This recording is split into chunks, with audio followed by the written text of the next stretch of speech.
I want to ask a question real quick. How many of you are thankful for adoption? Everybody's hand should be raised. Whether you are adopted, whether you have adopted, or whether you realize it or not, everybody in this room, if you are a believer in Jesus Christ, is adopted. Ephesians 1, verse 3 says, "All praise to God the Father of our Lord Jesus Christ, who has blessed us with every spiritual blessing in the heavenly realms, because we are united with Christ. Even before he made the world, God loved us and chose us in Christ to be holy and without fault in his eyes. God decided in advance to adopt us into his own family by bringing us to himself through Jesus Christ. This is what he wanted to do, and it gave him great pleasure." A couple quick announcements before we start tonight. I just want to let you know that there are boxes on every one of your tables.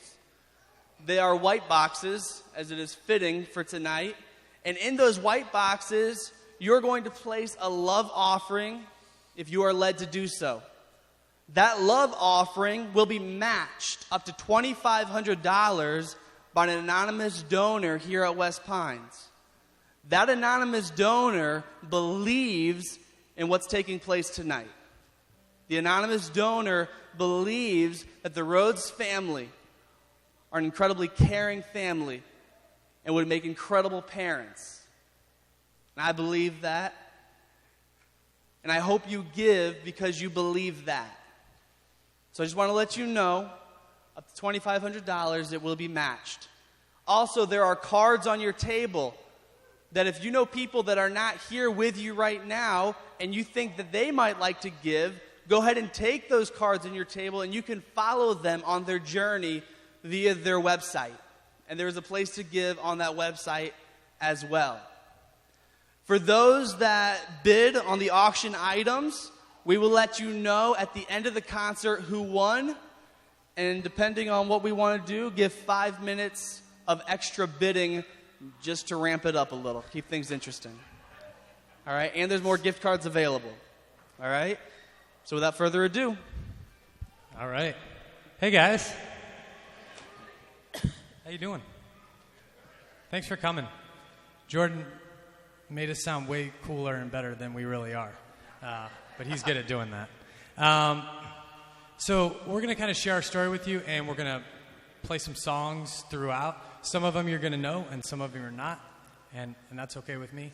But they all kind of tie together and tie into our story and what we've kind of been through and gone through in our journey. And just to start, I want to also thank my beautiful wife, who's in the back helping. She's trying to hide. I do the easy part, which is just talking, and she does all the real stuff, the work. She put this all together, and she's amazing. So, thanks, babe. So, to start off, we're going to kind of start back at the beginning. Kristen and I got married back in 2008, and I knew pretty quickly that she wanted as many babies as she could get. She just wanted to be barefoot and pregnant and have a bunch of kids and all that type of stuff. And I knew that, but I didn't really realize like how quickly she wanted that, I guess, and how quickly that might come. So I did what any smart person would do. After about 2 or 3 months of being married, I bought her a kitten instead, because I thought that would buy me some time. And I guess it did a little bit, but that desire definitely didn't go away. And so we talked more and more and felt like we were ready to start a family and began, trying to get pregnant, as many couples do. And we found pretty quickly there were some issues and some problems going on. And so we went to some doctors and found that we were having some fertility issues. And so that was its own little journey right there as we kind of went through that and walked through that and tried to figure out what God would have us to do. But we did decide to go through with some fertility treatment to try and have our own biological child. And that was back in 2011, and it worked, which was really, really exciting because it was kind of a long road to get there. And so we were very excited. You can see, we'll kind of show the pictures as we go. That's a little picture of our little baby that was coming. And so we were really pumped. And Kristen is just one that goes above and beyond to make sure she's checking everything that she could possibly do, and that we're, doing like cute little pictures and stuff. And so she was going above and beyond, super healthy, eating all organic, and walking a mile a day. And it was just a really exciting, fun, and sweet time as we were getting ready for the birth of our daughter. And so we're gonna play a song now called "Be Thou My Vision," just to kind of open us up, and you can kind of sing along if you know it. If not, you just feel free to listen. But just kind of keeping God as our focal point when we were during this time. We were just really excited to see what was about to come.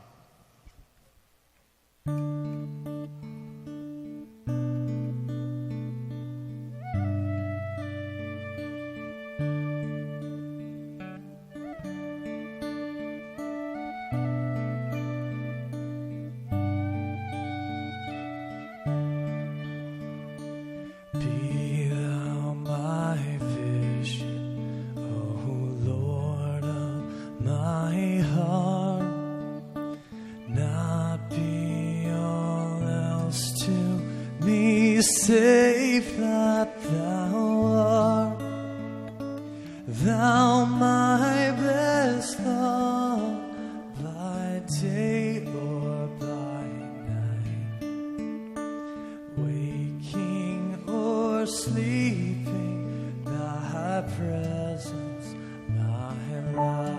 My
So it's October, and things are going great. The pregnancy is great. Everything is going smoothly. We're all really excited. And there's a picture of the pregnancy.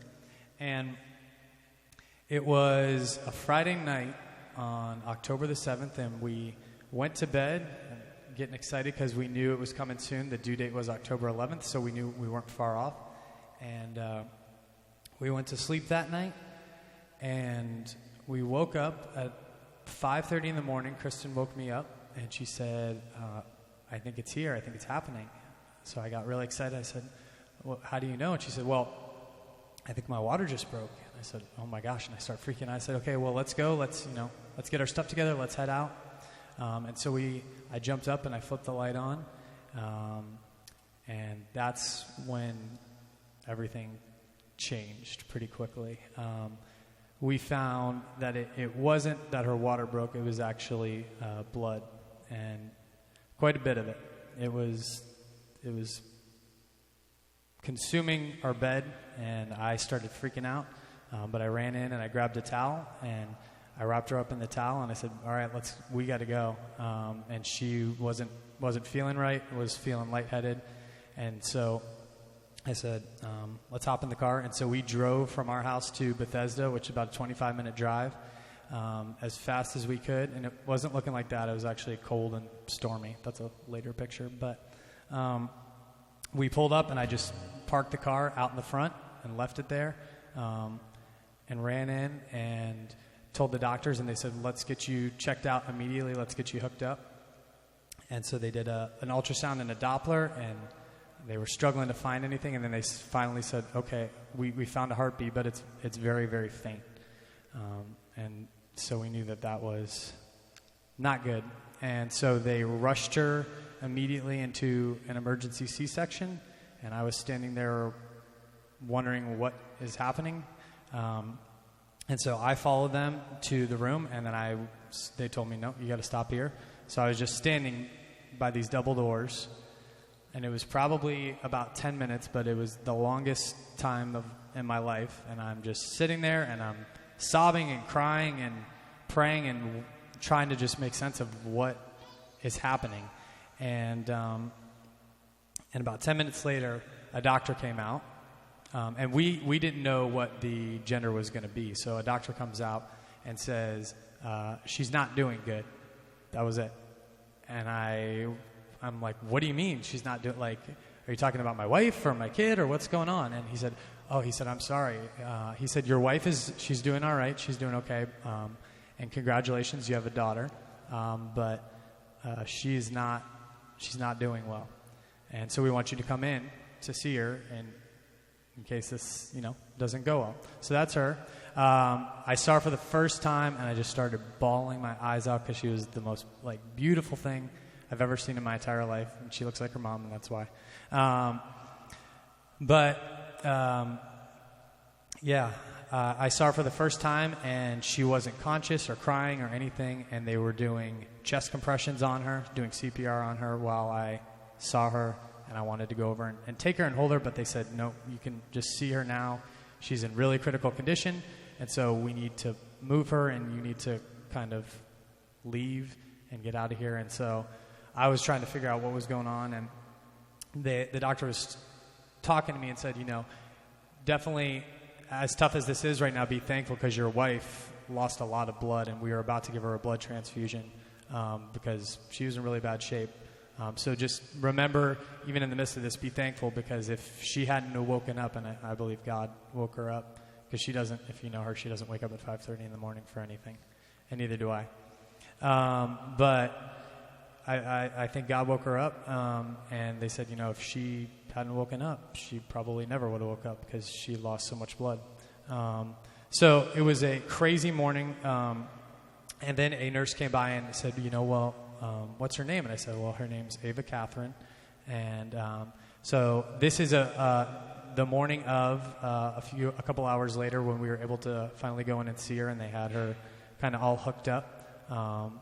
And we've got a few pictures there of her, kind of holding onto our hands. And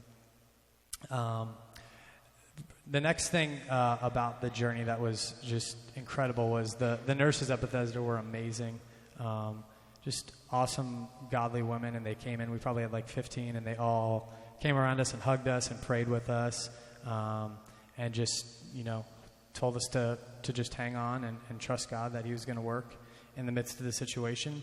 And then from here, we had family started coming in from all over the place to see her and spend some time with her. And it was a pretty intense day. And this is a picture that is helpful. All of those machines are all of her different medications and medicines that she was on. And they told us, they said, she's maxed out on every possible thing we can do. So if she takes a turn there, we're doing everything we can do. And we knew that.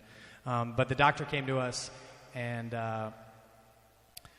basically said, here's what happened, because we still had no idea. He said the placenta, which is kind of the baby's lifeline, started to peel off and detach, and so that's what all the blood was from. And so Ava was losing a lot of blood and oxygen and things like that. And then she also had the umbilical cord around her neck 3 times. And so they said with that, that is really, really put her in a bad spot. And they said, we don't want to say anything, but this could be a pretty bad prognosis. But they said we want to keep her here and get her stable, and we want you to go to Miami Children's so that you can kind of be evaluated. And so that's what we did, and we enjoyed the time that we had with her there, and spending every moment that we could with her, and just brushing her hair and playing with her toes and all that. But this whole time, she wasn't conscious, she wasn't awake, she wasn't crying. She was pretty much in a coma-like state. And so, it was really, really hard. And we were struggling and didn't know what to do, but we knew that Miami Children's would be the best bet. And so they actually decided to helicopter her down. And so this is some of the people coming to get her, and she's in her little isolette, and they're transferring her. And then that's us getting ready to head out on the helicopter to go down to Miami Children's.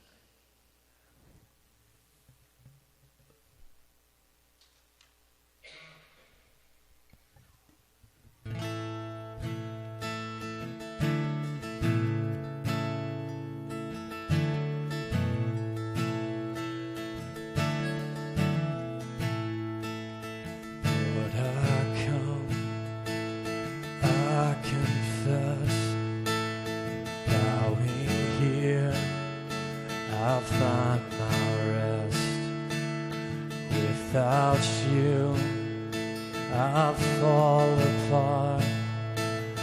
You're the one that guides my heart. Lord, I need you. Oh, I need you. Every hour I need you. My righteousness, oh God, how I need you. Where sin runs deep, your grace is more. Where grace is found is where you are. And where you are, Lord, I am free. Holiness is Christ in me. Lord, I need you. Oh, I need you. Every hour I need you. My one defense, my righteousness, oh God, how I need you. So teach my song to rise to you. When temptation comes my way, cannot stand, I'll fall on you. Jesus, you're my hope and stay. Lord, I need you. Oh, I need you. Every hour I need you. My one defense, my righteousness. Oh God, how I need you. Lord, I need you. Oh, I need you. Every hour I need you. My one defense, my righteousness. Oh God, how I need you. 'Cause you're my one defense, my righteousness. Oh God, how I need you. 'Cause you're my one defense, my righteousness.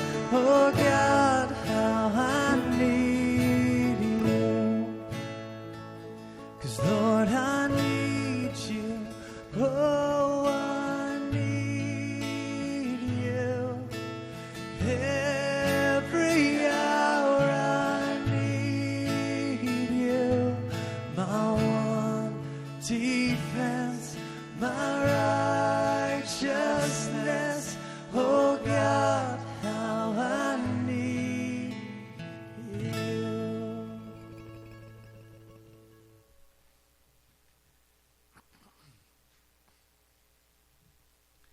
So as we move along, we were flying, and we got to Miami Children's Hospital, which is an amazing hospital, obviously down in Miami, that sees lots and lots of kids and lots of situations. And so we were excited in a way and hopeful that they could help us out and kind of give us a better picture of what was going on, because we didn't have as clear of a picture as we had hoped for yet. And so as we were here, these are a few of the doctors. She was seen by more than I can count, lots and lots of doctors to check her out. And we were here for a week, and so we were able to spend a lot of time with her. So we were able to kind of just cuddle and play with her, and we did a photo shoot, so we were able to have a photographer come and do some, I know she's pretty cute. Can't beat that. Do some pictures with a photo shoot, and then we also, and this is kind of helpful. For those of you who haven't been in a NICU, you got to scrub up every time, and you got to get really, really clean to make sure you keep the whole area safe. We also had visitors come, so that's our family and some friends. Some of you are even here tonight in that picture. And this is some more family and friends that flew from all over the place. We had friends that came in from Ocala and from Orlando and from California even, and Alabama. They flew in to get to meet her. So this was just a really special time to be able to spend with them and be with them. And so we were also able to do some other stuff. We were able to read to her and sing to her, and both sets of grandparents were able to spend a lot of time with her, playing with her. And those are some special shoes she got on her first week birthday, which were special. And then this was after about 8 days, she had finally stabilized to the point in terms of, because she had so many tubes and things like that, where we were able to hold her, which was really, really neat. And then after about 8 or 9 days, the doctors kind of came to us and they said, we've run all the tests we can do, and we've kind of studied everything going on. And we even spoke to one neurologist who was one of the best in the world.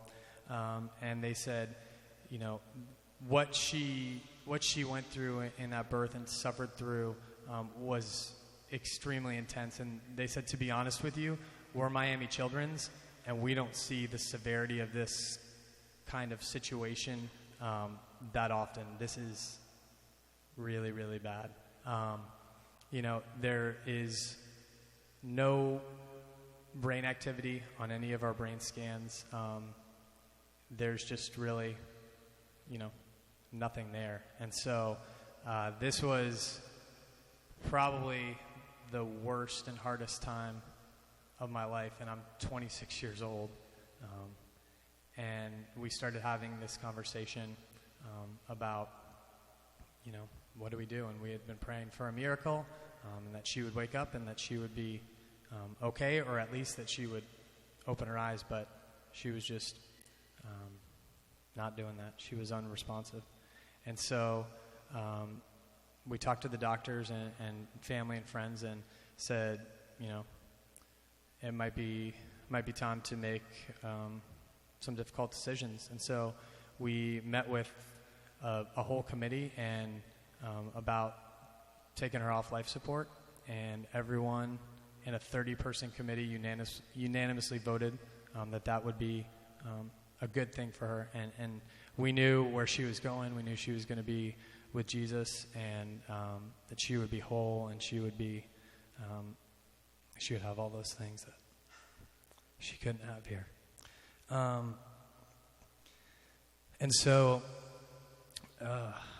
after 10 days, we decided to do that, to take her off, and I just held her and sang to her, and I sang "Jesus Loves Me," and it was after that she passed away, and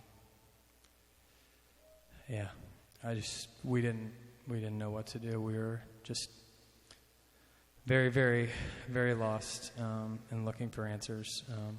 But this is a song that is dubbed her song. It always has been, always will be. And it's called "You're Beautiful."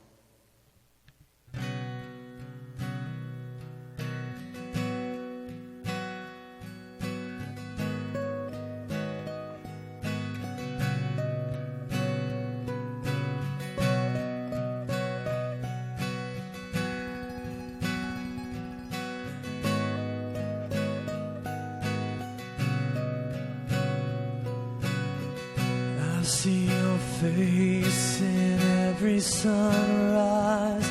The colors of the morning are inside your eyes. The world awakens in the light of the day.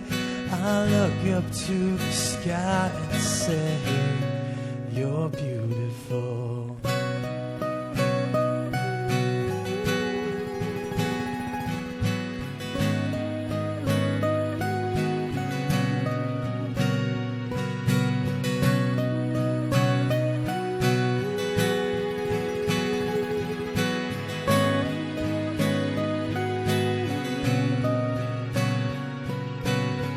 I see your power in the moonlit night, where planets are in motion and galaxies are bright. We are amazed in the light of the stars. It's all proclaiming who you are. You're beautiful.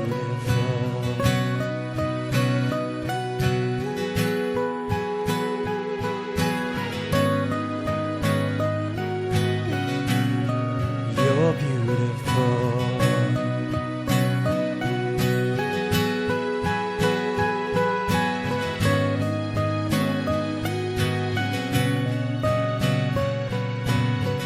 I see you there hanging on a tree. You bled and then you died and then you rose again for me. Now you are sitting on your heavenly throne. Soon we will be coming home. You're beautiful. You're beautiful. You're beautiful. You're beautiful. So sing it out now. Yeah.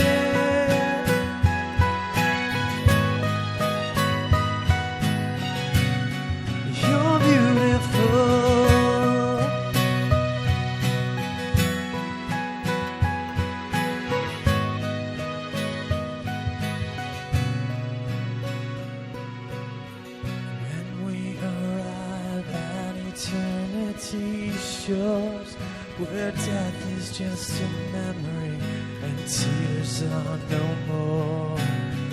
We'll enter in as the wedding bells ring. Your bride will come together and we'll sing. You're beautiful.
You're beautiful.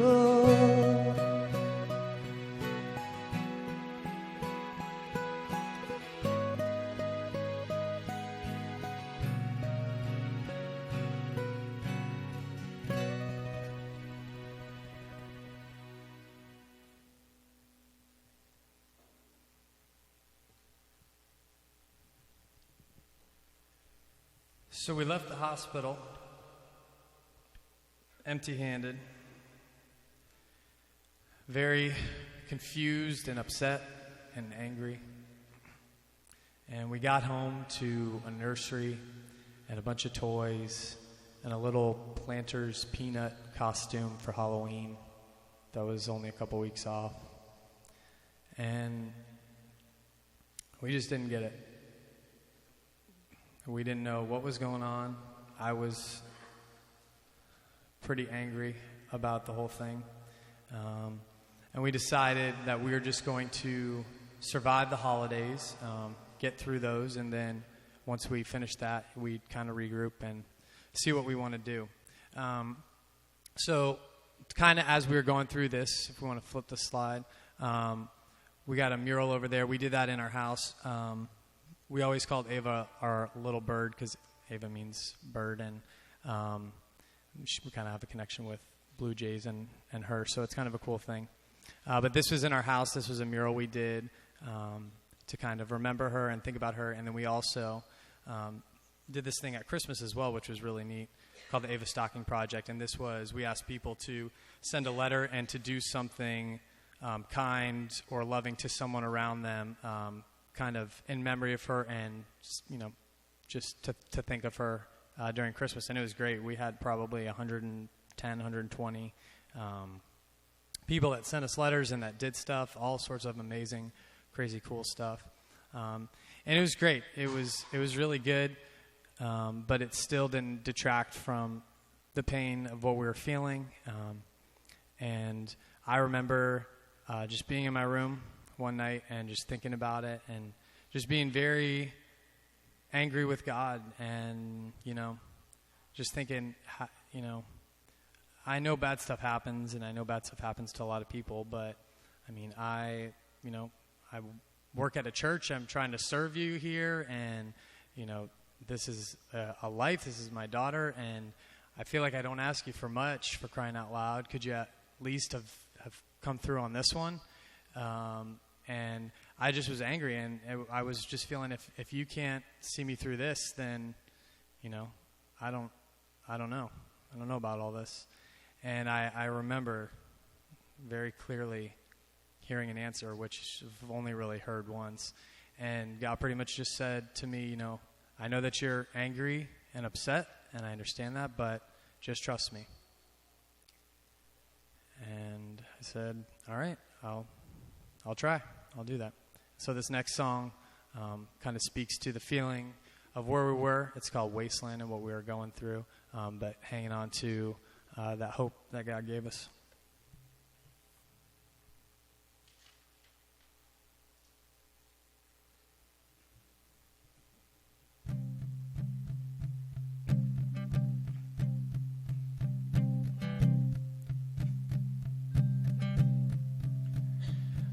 the first one in line to die when the cavalry comes.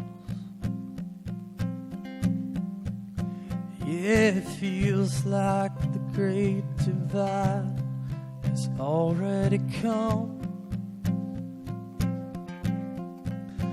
Yeah, I'm wasting my way through days, losing youth along the way.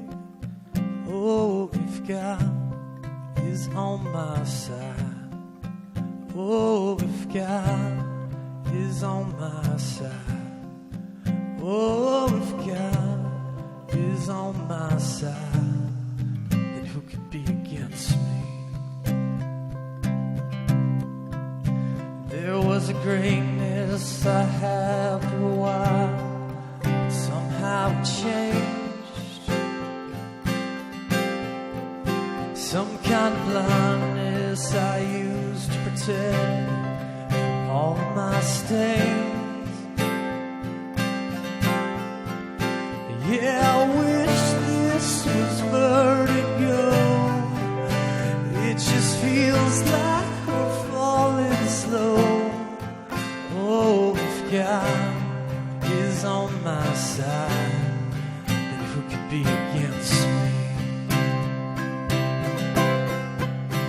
Yeah, in this wasteland where I'm living, there is a crack in the door filled with light, and it's all that I need to get by.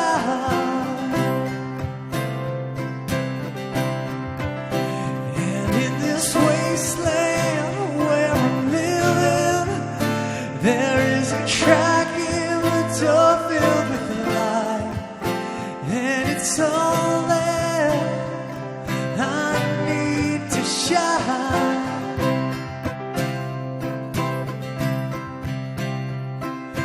All these people I meet, it seems like they're fine. Oh yeah, I hope that they're not, and their hearts are like mine. Yeah, it's wrong when it seems like work to belong. All I feel is hurt. But oh, if God is on my side, yeah, if God is on my side, oh, if God is on my side, then who can be against me? 'Cause in this wasteland where I'm living, there is a crack in the door filled with light, and it's all that I need to get by.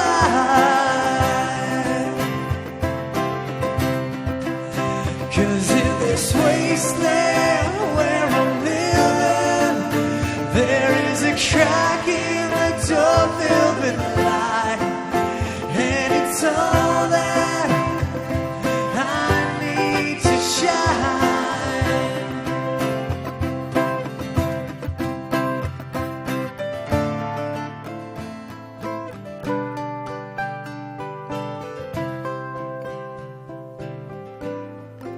Oh, if God is on my side, yeah, if God is on my side, oh, if God is on my side, then who could be against me?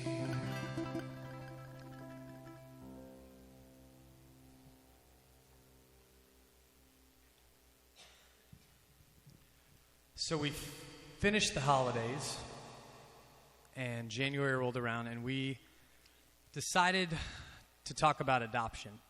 And it's funny because before we got married, we both were interested in it, but Kristen was like, I really want to adopt someday, and if you don't, then you should find somebody else. And I said, okay, well, I think that's cool too. I'd like to do that. And little did we know. So we started the adoption process, and when I say process, it is definitely a process. If we had this process for everyone that got pregnant in America, we'd probably be a better place. But it is a lengthy and long process. We've got background checks from probably 4 different places. We've got people coming in our house. You need to change this. You need to change that. You need to put a fence around here. And just a very long, tedious, drawn-out process. Multiple home study visits where they're coming in and talking to you and kind of poking you and prodding you and asking you a bunch of questions. And finally, we got through all of that and kind of got our stuff out into the world, the adoption world, with some different lawyers and agencies that we had working for us and looking for us. And so one day in June, we got a call. It was about almost 5 at night, and I picked it up, and it was our lawyer. And she said, "Hey, I have an opportunity for you." And I said, "Oh, wow, okay, cool." I said, "Tell me about it." She wasn't the best with words either. She goes, "Well, it's a little boy, and he's in Tampa, and he's been in the NICU for 6 weeks." And I said, "Great." And I'm thinking in my mind, no thanks. I've already done this. Been there, done that, got the T-shirt. This one, we're not going to do that for this one. And so she goes, "Oh, he's been in the NICU for 6 weeks, and he's had a really rough start. He's been on death's door." And I said, "Keep talking." And she said, "I really don't know what kind of shape he's in, but, do you want him?" And I said, "No, thanks. Bye." And I hung up the phone. And Kristen came over and said, "Who's that?" And I said, "Oh, it was our, the lawyer." And I told her about it. And she's like, "Are you kidding me?" She's like, "Call her back." She's like, "This could be it." And I was like, "No, this is definitely not it. I'm going to go back outside and do some pressure washing while you realize that this is not it." And so that night we went to sleep, and I slept like a baby, like I always do. 5 minutes less, I'm out. And my wife sleeps like a baby too, but this night she didn't. She was awake the entire night. She didn't sleep at all. And she's like, "I really think," the next morning we woke up, she's like, "I really think this is the one." And I said, "I think you're wrong." And she goes, "No, it is." And she said, "Just call her back and talk to her." So I said, "Okay." So we called the lawyer back, and she sent us all this information and started talking about it. And we realized, wow, this is kind of an interesting situation. He had a rough start, but there's some hope here for the future. And so we started looking over it, and she said, "Well, here's the deal. You got 24 hours to make a decision. Call me. And if you want him, then come pick him up. He's yours." So we said, okay. So we talked about it and came to the decision with everything that we had that this one was for us. So Wednesday morning, we called her at 8 o'clock in the morning and said, "Hey, yeah, we'll be over there in about 4 hours. We live about 4 hours away." She said, "Okay, great. I'll see you soon." 12 o'clock, we got there, signed some paperwork, kind of like Luke and Cindy are buying a house, you're just buying a child here, signing up all these forms and paperwork. And about 2 hours later, we went over to the hospital, which is Tampa General. Really cool, nice hospital on the water. And we walked in, and we met our second NICU baby, and that's our first little picture that we had of him. He had, when I say a rough start, that is an understatement. He had the roughest start you can start with without being dead. He had meconium aspiration, which is, the baby poop. He breathed it in, but not just a little bit. He must have been really hungry or something. A lot of it. So it was completely filling his lungs to the point where he was suffocating to death. And so they put him on this machine, and it's called an ECMO machine. And there's only 8 of them in the state. But it is the last resort before you are going to die. And it's kind of a controversial machine, and a lot of times people that go on it do die because they're in a really bad spot. And the average lifespan for an ECMO patient is 2 to 4 days. They're usually on it 2 to 4 days, and then they're off, and they've either passed away or they're better. And so Caleb was on it for 15 days. So coming off of that, they were like, this kid doesn't have a shot at a normal life. they usually can't, breathe well or swallow, and it's a bad situation. And after they took him off, he was just like a little miracle baby. He just started bouncing back. He was eating. He was taking his bottles. He was crying. He was just doing really well. And after they kind of saw that, that's when we got the call from the lawyer and went over there. And so here's a few pictures of him. That's us there. We spent a week, actually 8 days there. We stayed in the Ronald McDonald House, which was really cool, which is right on the hospital. Because he was on basically so many drugs and medications that they needed to wean him off of it, methadone and morphine and things like that. So they had to kind of slowly take him off those and monitor him. And so he was there for 8 days. And can we get the picture of, yep, there's me. That's where we lived pretty much for 15 hours a day. And that's him being all cute. That's a great one, yeah.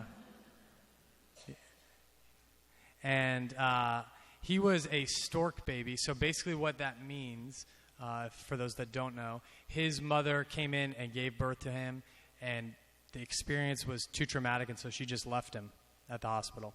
And so he was there alone, no one to visit him, no family.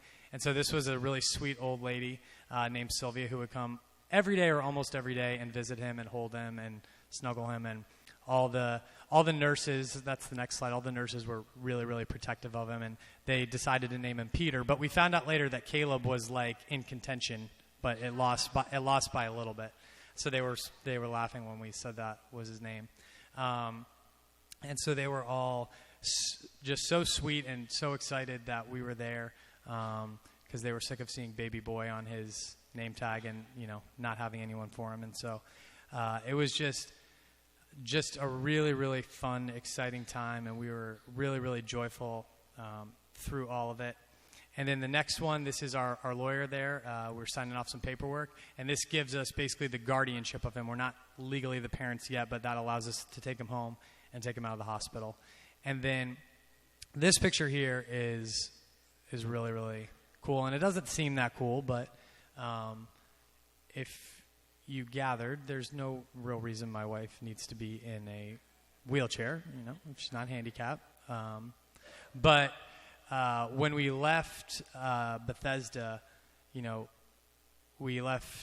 she left in a wheelchair and left without anybody in her arms. And so the nurses decided this would be really, really cool. Let's, get her a wheelchair and let's put her in it and let's make it a big thing like she's leaving. And so that was just really emotional and meant a ton to us. And if you can see the picture, her smile is like humongous because she's so happy and excited that she finally, things were being turned around and being made right. And so the next song we're going to sing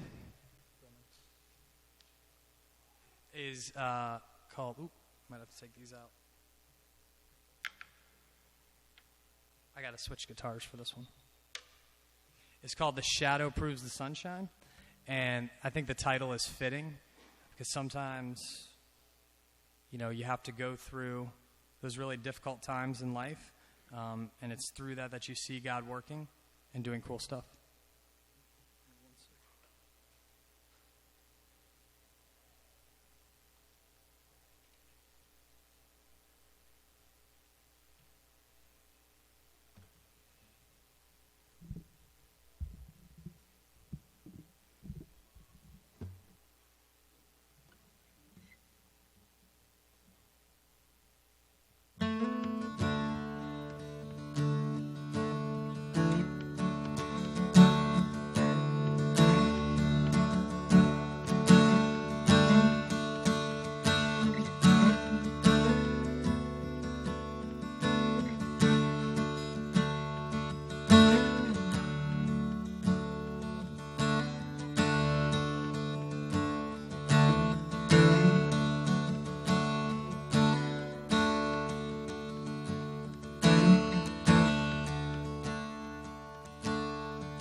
Sunshine, won't you be my mother? Sunshine, come and help me sing. My heart is darker than the oceans. My heart is frozen underneath. We are crooked souls trying to stay up straight. Dry eyes in the pouring rain. Well, the shadow proves the sunshine. The shadow proves the sunshine. Two scared little runaways hold fast till the break of daylight. The shadow proves the sunshine. The shadow proves the sunshine. Oh Lord, why did you forsake me? Oh Lord, don't be far away. Storm clouds gathering beside me. Please, Lord, don't look the other way. Crooked souls trying to stay up straight. Dry eyes in the pouring rain. Well, the shadow proves the sunshine. The shadow proves the sunshine. Two scared little runaways hold fast till the break of daylight. Well, the shadow proves the sunshine. The shadow proves the sunshine. Yeah, yeah, shine on me. Oh yeah, yeah, shine on me. Yeah, yeah, shine on me. Shine on me. Let the shadow prove the sunshine.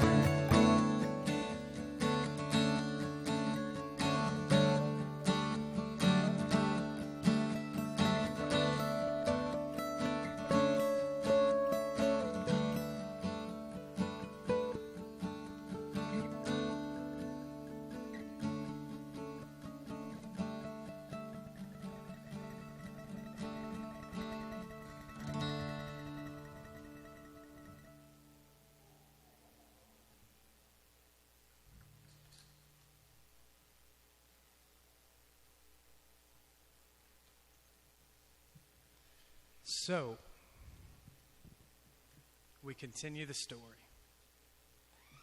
And we get home, and we are greeted with that, which was really fun, from some friends. And it was amazing. So fun. We had the best little guy ever. And we just enjoyed him as much as we possibly can when he was little. And that's him when he's 2 months. And that's him hanging out in his cool sunglasses outside with Mom. And he was loving reading, and we would read all the time to him. He still loves to read. And just kind of hanging out and lounging. It's me and him taking a little nap. And this is kind of a cool picture. Caleb is a rainbow baby, and if you don't know what that means, it's a child that comes after the loss of another child, and it's the idea that after a storm, something good comes, something comes from it, with the idea of a rainbow. And so that's kind of a cool picture. We didn't even really think about that when we took it, but kind of a meaningful picture there with him being a rainbow baby. And then we started working on getting him finalized. So this is in the summer, and we have Ava's birthday here as well. And so we started a tradition. And here's what's kind of crazy about the whole thing, is that Ava and Caleb were alive at the same time, which was kind of interesting because Ava was born October 8th and Caleb was born May 15th. And so they did have a little bit of overlap there. And we just saw kind of God's hand and timing and all of it in that, it didn't make losing Ava any easier. It didn't make it hurt any less. But, if we had had her, we would have never met this little baby, and we would have never had this little guy as a part of our life. And if you see him running around at church or anywhere, he's kind of like a little mini me. It's really funny because we weren't asking for that or looking for that. That's just kind of how it happened. And so we just saw God, and we couldn't see it until now, but we get to this first birthday, and every birthday of hers, we go to the beach and we watch the sunrise, and so we put our little footprints or whatever in the sand. And it was just really cool because we could kind of look back and see where God had led us, and that, we could trust him, even though it was really, really hard to, and it was really hard to know where it was all going. It was all worked together. And then in October, and it was very interesting, the week that we finalized Caleb was the week that Ava was born, a year earlier. He was finalized on the 15th. And so we all went over to the West Coast because you got to finalize your adoption wherever the baby is born. And so we were out there, and we went to the court, and it was very big deal and very official, and we had to go to a court and have a judge and do all this stuff. And we had to take some pictures afterwards, which was really fun, saying it's official, I'm a Rhodes and my family. And so it was just a really sweet and fun time with him. And it was at this point that he was officially ours, no going back. We were officially his parents. And his life, though, this first year, it wasn't like we just brought him home and everything was great. If you remember his birth, they said he could have some issues, so you need to be real careful with him. Oh, that's a funny one. No, he was a lobster for Halloween. But he was seen by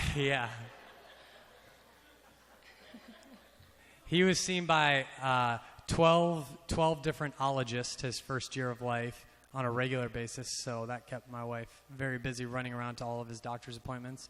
And there have been some challenges, and he's been a little slow and a little delayed in some of the milestones. But I say if you're knocked out, unconscious in a coma for 15 days, and you fight it through, you go on with your bad self. We'll wait for you. We'll let you catch up in your own timing. And so he's been just doing amazing and doing great. And he even had a little bit of trouble with drinking and swallowing and stuff. And so through some different therapies, he just kept getting better and better. And he's a little fighter. Yep. And there's me. That's, he's taking off in his car. And we were super excited. We made it to his first birthday, and it was a huge, huge celebration, and just so exciting and so fun to have him in our family and in our life. And that's him, yeah. And he's the best, and so we like him so much. We're going to try and get another one. And that's where you come in.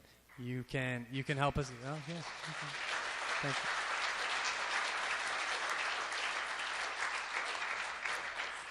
The whole adoption process is crazy and insane, and it's really, really expensive. And we've been working on saving and raising funds and doing all sorts of different stuff. But it can range anywhere from $25,000, and it can go up. And it's like, why is it that much? That's a great question. Once you start getting lawyers involved and all the paperwork and social workers, and you help pay for some of the birth mother expenses for getting her to the hospital or to appointments and different things like that, it can definitely add up. And so we are just trying to get that last push to up our budget, because it allows us to be open up to more opportunities, because the lower your budget, the less you're going to see, and the higher your budget, the more you're going to be open to. And so we're just trying to get our budget up high enough where it's kind of in the realm of possibility, and find the right baby for us, and trust that God's going to put it in our lap at the right time, like he did that little fuzzy-headed freak. And I think he will, because he's done it before, so we're praying he'll do it again. And we're thankful that you guys are alongside us and are willing to be a part of the process, and we're just really glad and thankful that you're here. And so to wrap it up, we're going to sing one more song, and it's called Good, Good Father. And it's just speaking to, trusting and knowing God's good, because sometimes you see it and sometimes you don't, but he still is.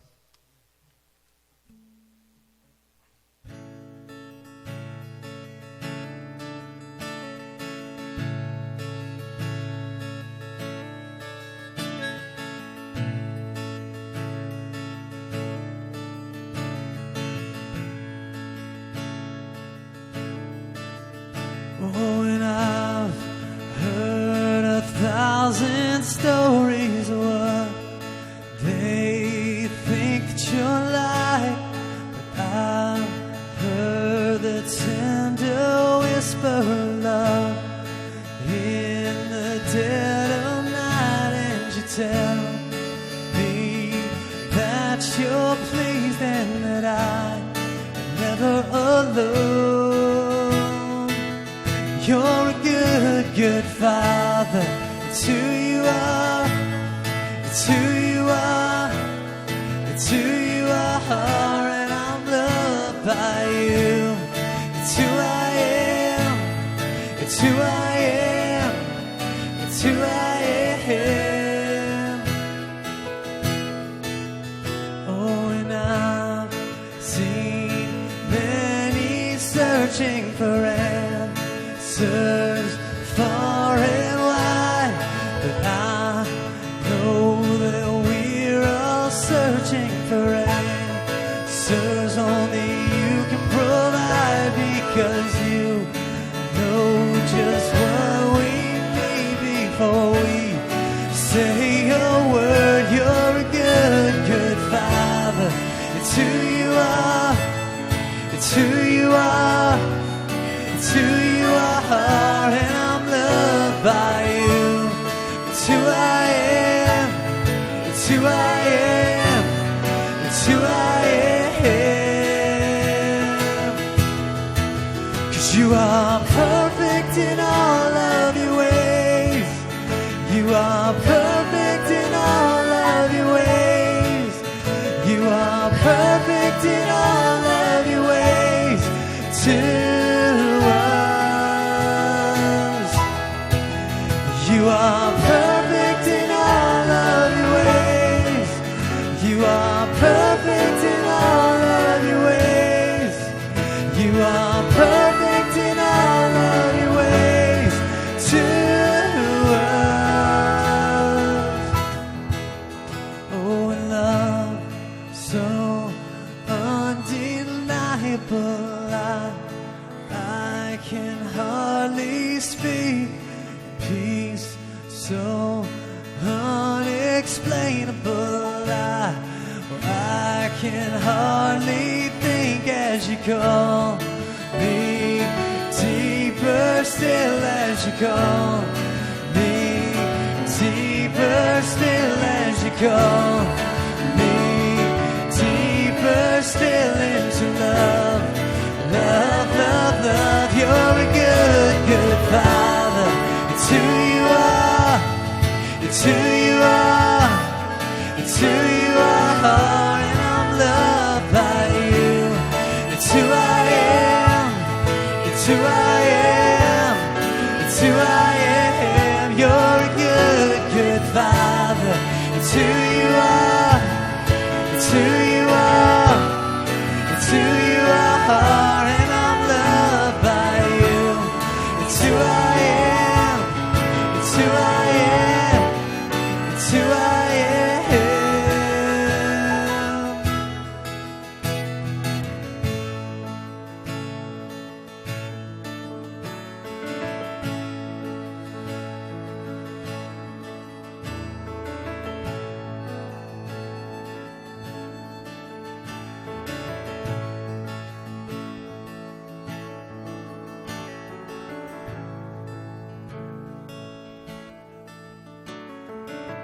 Is he good?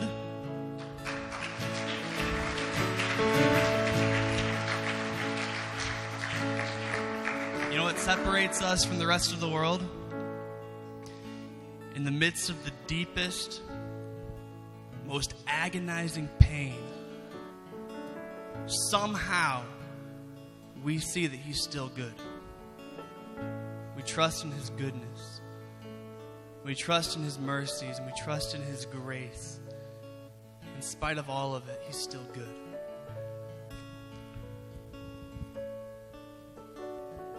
I will never forget this awful time as I grieve over my loss. Yet I still dare to hope when I remember this. The faithful love of the Lord never ends. His mercies never cease. Great is his faithfulness. His mercies begin afresh each morning. I say to myself, the Lord is my inheritance, therefore I will hope in him. The Lord is good to those who depend on him and to those who search for him. tonight you have the opportunity to, yes, encourage the Rhodes family through your prayers. But there are boxes on all of your tables where you can encourage them through a financial gift. Because honestly, $25,000 is a lot of money. But as a community of believers, we can come together and make their dream a reality. Not to mention, you can make their dream a reality and go on a cruise at the same time. That's pretty awesome. All right? So what we're going to do is they're going to play, and you have 10 minutes to go back over there, and if you want to, you could outbid somebody. But the reality is we're simply encouraging the Rhodes through our prayers. I mean, honestly, they were thinking like maybe 25 to 50 people. I counted about 150 people here tonight.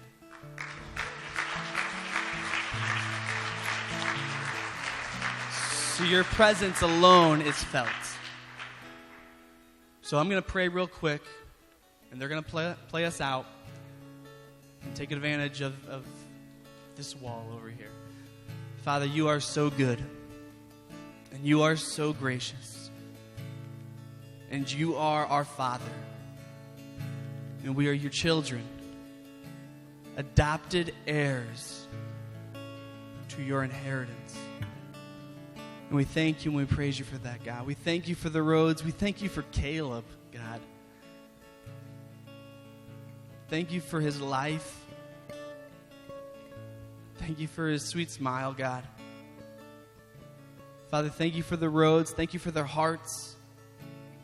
Thank you for their perspective, because it would be so easy to continue blaming you. But they see through that pain, Father, and they see your goodness in the midst of it. Father, I love you. We depend on you. And we all desperately need you, God. In your precious name, amen.